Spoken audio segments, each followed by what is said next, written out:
नमस्कार न्यूजरूम को स्वागत जनाऊँ मुश्रीमा। राज्य में डेंगू आतंक बढ़िबारे लगी। डेंगूर हॉटस्पॉट पलटि खोर्धा जिला।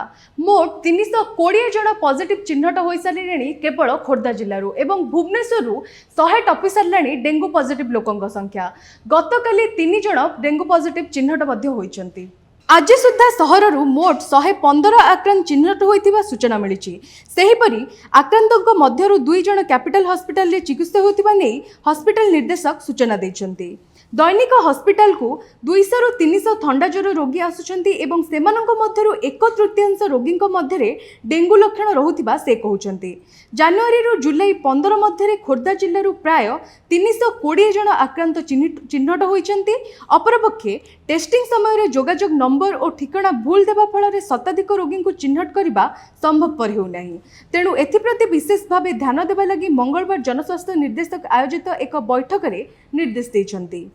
वर्षा दिन आरंभ होगा पर सहर में मशा उत्पत्त स्थली खोजा सह यह नष्ट करने सह बुश कटिंग मशा तेल सिंचन आदि कार्य आरंभ होइछि।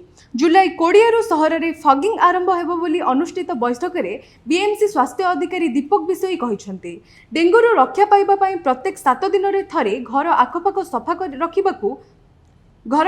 सफा रखा बीएमसी स्वास्थ्य अधिकारी परामर्श देइछन्ति।